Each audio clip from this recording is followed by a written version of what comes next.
going to be talking today with Ian Abramson, the mind behind Saturday Night Quarantine. Now, this is a new live variety sketch comedy show that airs on Twitch every weekend. I believe it's moving to Sundays now, but it has been on Saturdays, kind of in place of SNL. And before I hop into the interview with Ian today, I want to show you guys a clip from the show. This premiered as part of last week's episode. And this is a bit on Paul Bunyan. So I'll just open with this, and then we'll jump right into the interview with Ian.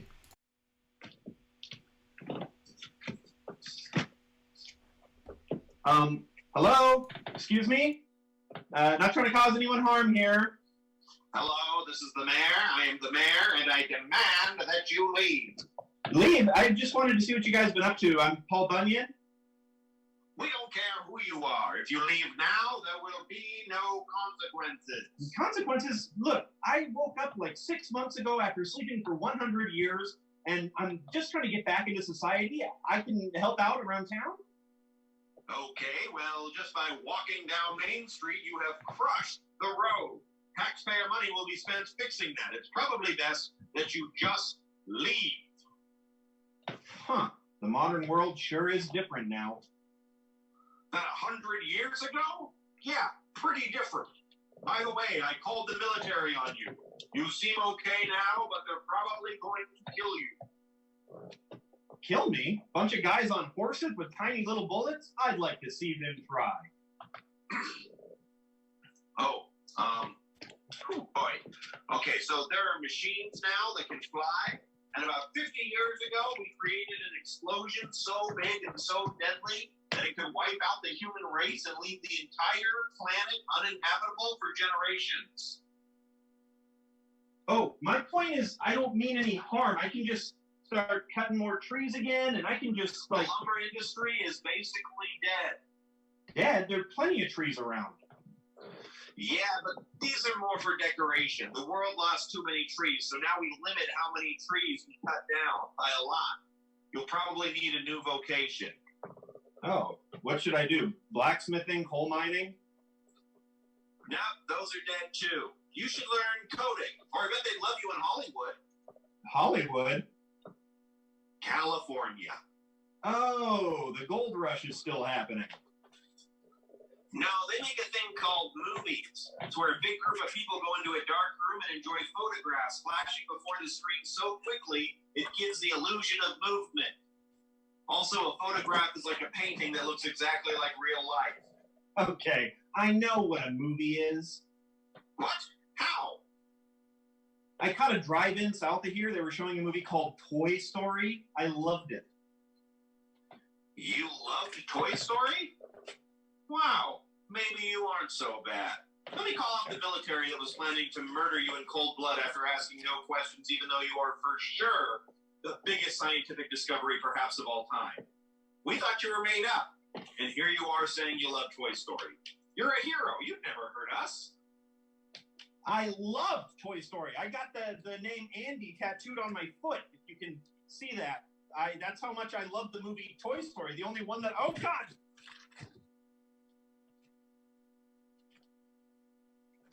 Hundreds of people in there.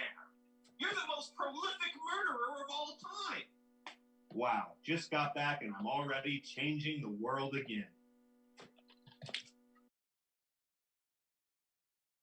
Without further ado, I am joined now by Mr. Ian Abramson from Saturday Night Quarantine. Thank you so much for joining us today.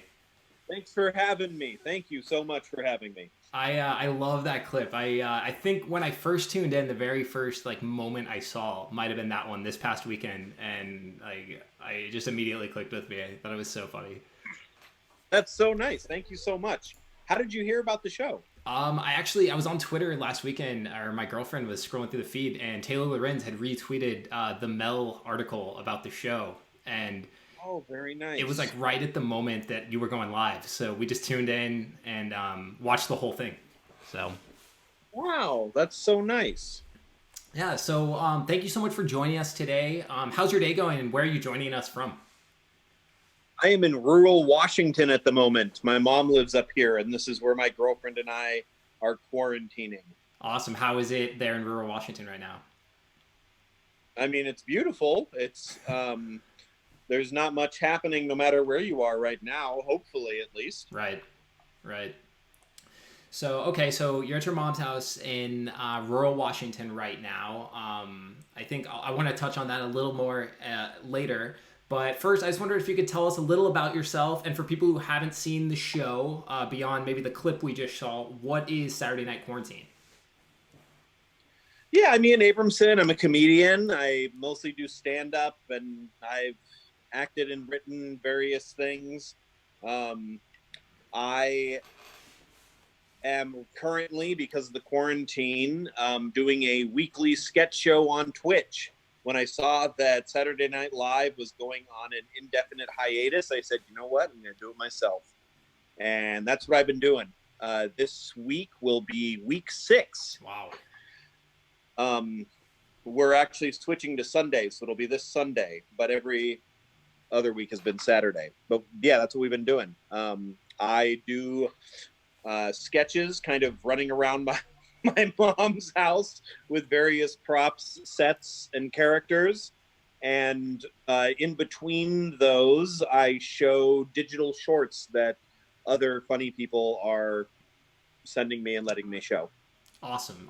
So the show is really a mix of both pre-recorded material and then things that you're filming live.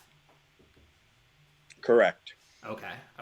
So how'd you first get into comedy, and what kind of things did you work on before SNQ?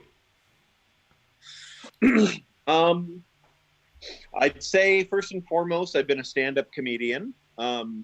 So I've performed around the country doing that, touring and doing all that sort of thing. I had a show called 7 Minutes in Purgatory on Comedy Central's digital arena. And that was a show where comedians performed, but they could not hear the audience. So they were in one room speaking to a camera, and the audience was in a room nearby watching and listening to that set, which has now become kind of an oddly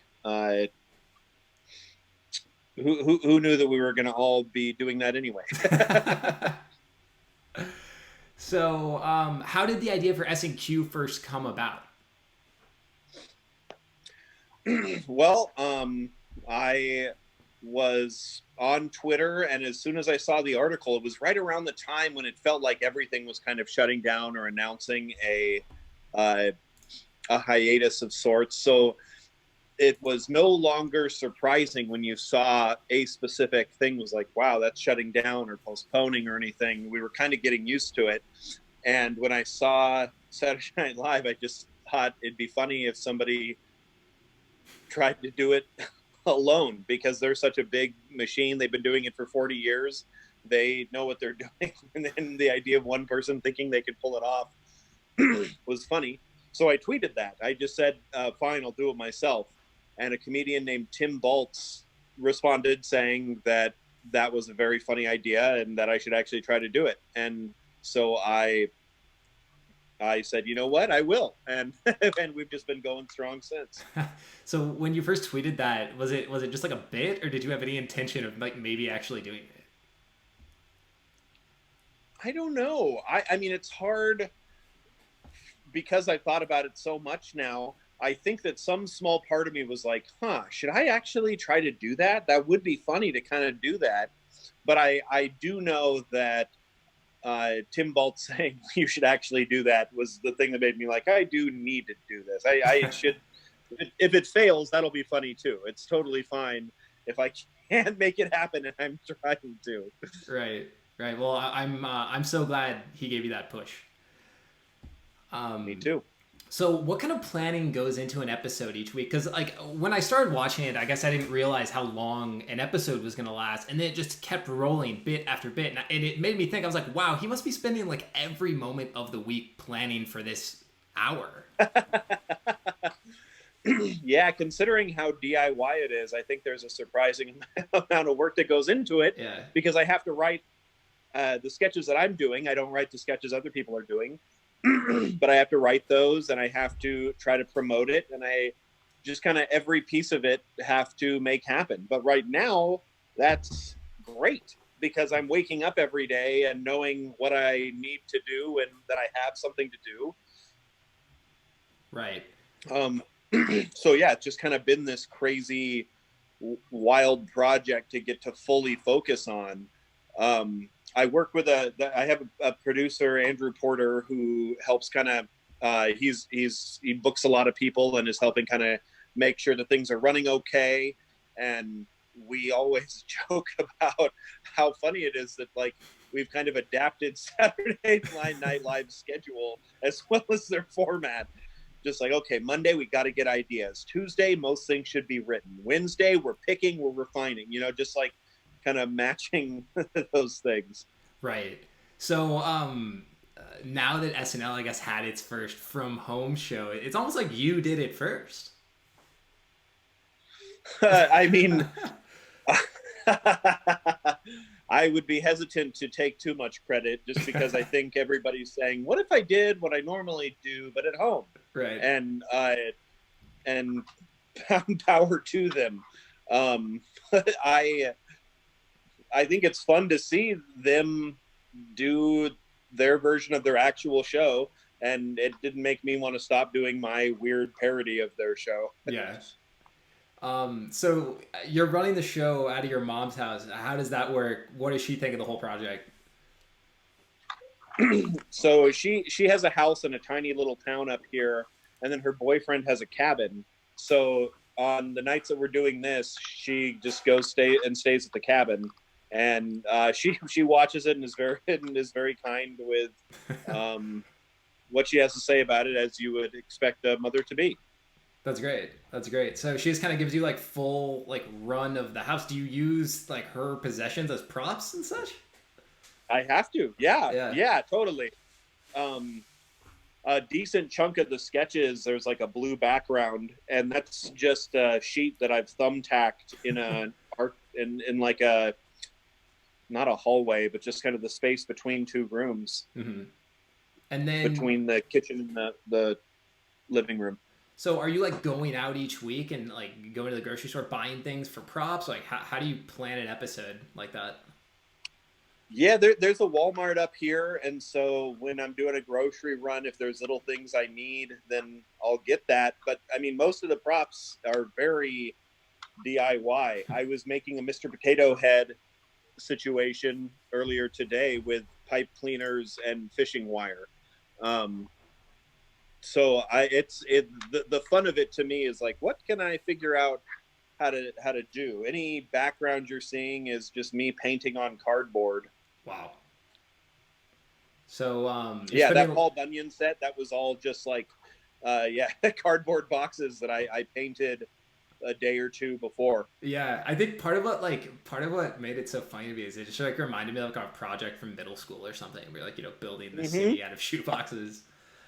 Totally. So you said it's like you and your producer, but I guess with all the people submitting content, like how many folks are actively working on an episode of SNQ each week? Well, I would say that me and Andrew definitely every day. There's another producer who's done a bunch of really cool stuff, Ryan Koppel. He helps. Dustin Butler has been helping with our technical side of things, and so he's been like running OBS and making sure that streaming goes. Because the first week I had to figure all that out on my own, and it was a nightmare. It's a lot. I was switching between, like, everybody could just see me switching from on my desktop from video to my stream and everything, and it was just the way I had to do it. So yeah, there's that, and then there's friends that contribute every week. Tim Barnes and Tommy McNamara have had sketches in every single week. There's the people that are submitting sketches. Most people have only submitted one sketch, so like they're just like, oh, I've either made this a while ago or I've made this with this in mind, and I'll post it after the show. So I mean, yeah, the joke of the show is that I'm doing it alone, but of course that's not entirely accurate. Any any project is going to have a lot of the help behind it, you know. Right. Even somebody just writing a book, it's like, think of all the editors that are going into that, and you know, there's always a lot. Right. So your show really kind of does feel to me like a new frontier of DIY, because when I traditionally think of like DIY things, streaming doesn't come to mind. You know, Twitch certainly doesn't come to mind. So I guess, like, what kind of tools behind the scenes go into producing a show like this? I mean, you said you're using OBS, which I guess, you know, a lot of streamers might be familiar with, but how are you doing all this? I mean, I would just describe it as like incrementally trying to figure out how it works bit by bit. I think that for a lot of us, this is all very new, myself included. I was familiar with Twitch. I had done a very little bit on Twitch, but nothing, but that was kind of like showing up and I was doing somebody else's Twitch thing, basically. Mm-hmm. And so I think for a lot of us, this is the new frontier, but it's kind of like for what, a decade or something, there's been this community and infrastructure and all this developing technology. I mean, to even just call Twitch a community isn't exactly accurate, because it's so big, right, that there's so many different communities inside of that. So all that to say, that also means there's lots of resources to figure this stuff out. You know, if you search in YouTube anything relating to Twitch, you'll have a wide choice of videos on how to do something, what this means, how this is changing, etc. Right. So is that part of why you chose to go with Twitch as the platform for your show? Just the wealth of resources that are available for it as a streaming platform and the knowledge around it? Yeah, it seemed like there were a couple options that were obvious. It seemed like I could have streamed on YouTube Live, I could have done Instagram Live, and I could have done Twitch. And for each of those, there's also probably like other kind of McDonald's to Burger King situations. I know Caffeine is a very popular streaming service that's that we would think of as being similar to Twitch. I am not as familiar with them. Instagram Live, there's like something convenient about it because we're already all on Instagram, but it felt more difficult to continue to grow an audience. Mm-hmm. And kind of the same with YouTube, where it's like it's great to host videos, but Twitch is just built to be a live experience for anyone who goes while you're streaming. And that's what I wanted to do. From the day that I first tweeted about it till the first show was 4 days. So wow. It wasn't like there was much time to have like a super well thought out strategy. It was kind of just like shooting from the hip. What can I pull off? What's easiest to do here?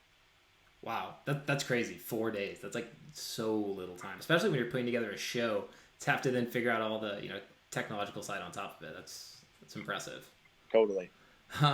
So something I wanted to ask you about is, and I mean, I guess you have an interesting perspective because you kind of, you know, you hosted a show that operated this way before SNQ.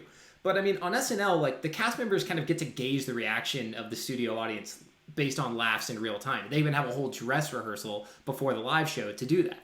But what's it like performing for an audience that's entirely remote? And like, do you check in on the Twitch chat to kind of gauge the feel around each bit, or like, how does that work? More and more, I'm trying to do that. I'm having a lot of fun. Last week, I did a sketch where I was playing a doctor who didn't want to give a patient bad news, but the patient was the chat. And so I was basically playing Pictionary for them to try to guess what the doctor was trying to say. And that was like really fun, because then I am getting to engage more with the people watching. For the most part, though, I don't have time it would be very distracting for the audience for me to break character and interact, just given the nature of doing a sketch on there. During the opening monologue, I definitely do it. My girlfriend is a musician, so she's been doing different theme songs every week, and the chat is then picking a new genre for that. Risa Rubin, it's been amazing every week. She's doing Gregorian chanting this week, and last week she did dubstep. So it's really like, I mean, it's all over the place. About midway through the show, I do kind of a Mad Lib sketch where the chat gives me a person and a place, and then I say, you know, okay, I'm going to do that as a sketch at the end of the show, and they know I have no time to write it.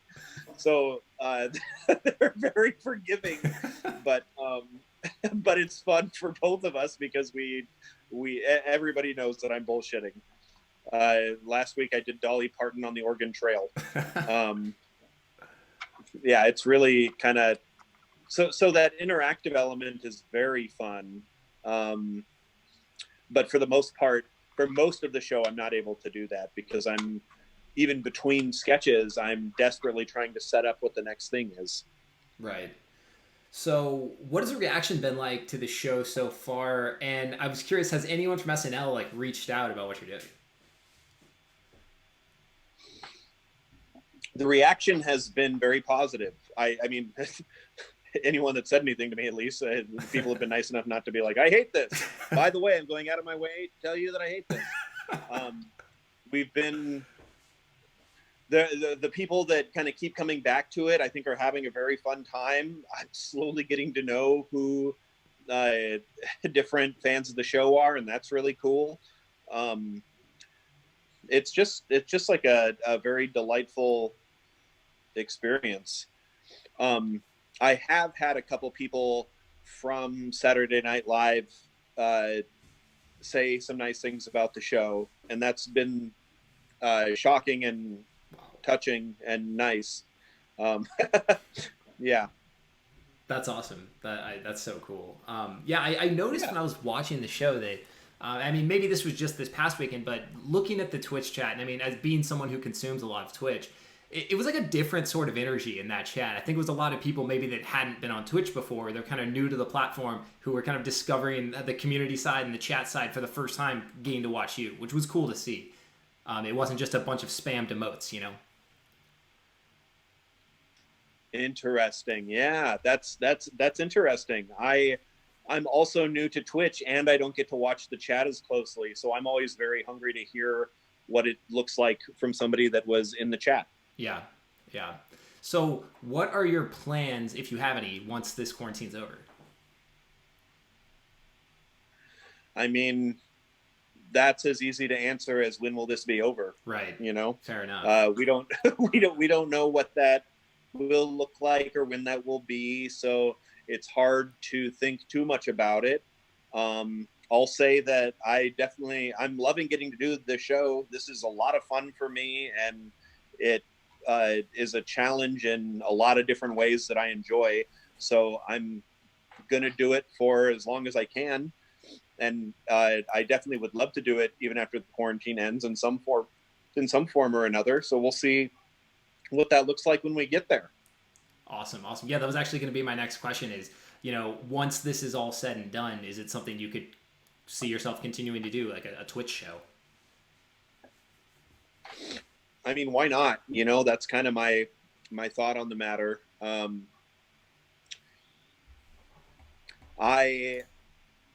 Like I said, I mean, I've been doing this for a month and a half-ish now, so that feels like forever on one level, and also feels like, as far as like learning the ins and outs of Twitch and figuring out long-term what that'll look like and feel like, it's all still very new. So I would love to, and if I can figure out how to do that, then yeah, absolutely I would. Awesome. Well, I hope to continue seeing you whenever this is all over. So what advice would you give to a creator or a comic or really anybody that's trying to get a project off the ground right now during quarantine? To do it and to not worry about it being perfect. I think that I've heard the phrase, you know, perfection is the enemy of completion, and don't be afraid to finish it as quickly as you can and move on to the next thing, so that when you've done 5 things, then you're like, oh, I've learned so much. You know, I could have taken this long to do 1 episode, and on some level that episode might have been 25% better than the first episode was, but I think that I've learned so much by doing it over and over again that it's been better for me to just try to make myself finish the thing. Having that deadline is really important. So if somebody's creating, I would say, assume that whatever excuse you have in your head can disappear. And what would that look like if it did disappear? I don't know. I definitely don't know everything, so I would also tell them that. Well, you know, I think I know I'm very inspired by what you're doing, and you know how quickly you've been able to put all of this together. It definitely, you know, made me feel like I can get my projects done. If you know you're able to whip this thing up in 4 days, Awesome. And it's as enjoyable as it is. So watching SNQ, I definitely see like a lot of nods and winks to SNL. I get the sense that you are probably an SNL fan or have, you know, watched the show off and on throughout your life. What are 3 SNL sketches, or you know, a couple SNL sketches you think everybody should see? Oh, great question. Let me look up the name of one of them, because it's like the sketch is the name of the characters. Okay.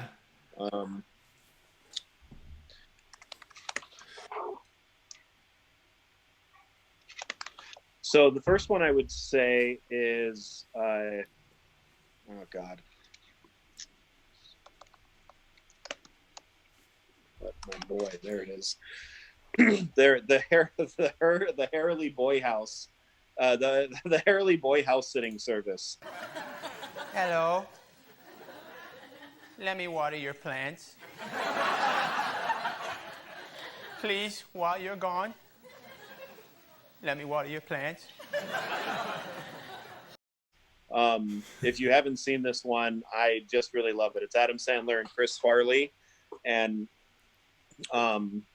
die-hard fans of those two probably know it, but it's not like the most popular sketch in the world. It's not as known as some other Saturday Night Live sketches, and it's basically it's at Sandler and Farley doing everything that they do best as individuals, and then also like Sandler's about to break because Farley's he's being so funny. So you just know that is,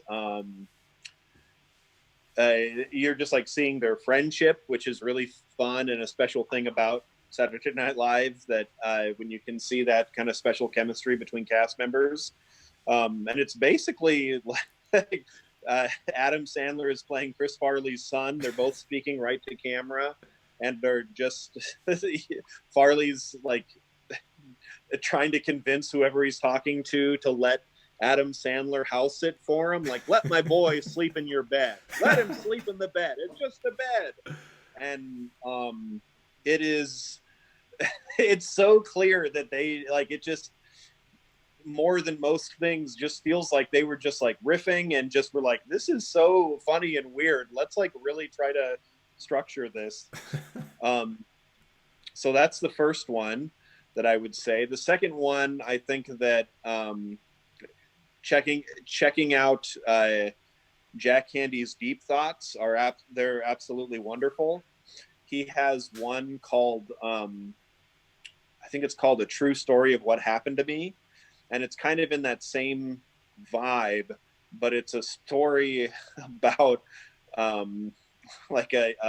it's like, when I was a boy, I loved my hammer, and I would just be hammering and hammering. And my dad came over and he said, stop hammering. And it's just like 3 minutes of him kind of rambling about a hammer. And if you find the clip, it is just bizarre. Like you can hear that it's not killing in the room, but I personally am obsessed with it. I think Jack Candy is like, I mean, definitely the best living comedy writer. He's just like nobody can write a joke better than Jack Handy. So anything that he did on that show is definitely worth seeing. Okay. The last sketch that I think about a ton is the very first sketch that SNL did. The cold open for the very first episode. Wow. John Belushi is coming downstairs, and then Michael O'Donoghue is sitting in a chair, kind of looking like a therapist. And then John Belushi sits down, and it becomes clear that Michael O'Donoghue is teaching John Belushi English. Like, he'll say a phrase in English, but the phrases are like, I believe that wolverines are eating my fingertips. You know, like these really kind of like violent, absurd, weird imagery. I think a lot of them have to do with wolverines. And then it just ends with Michael O'Donoghue suddenly having a heart attack and dying. And then Jim Belushi copying that like it was the phrase he was supposed to do. And it's very fun and bizarre. Awesome. Well, 3 I feel like I need to go check out, and the chat as well.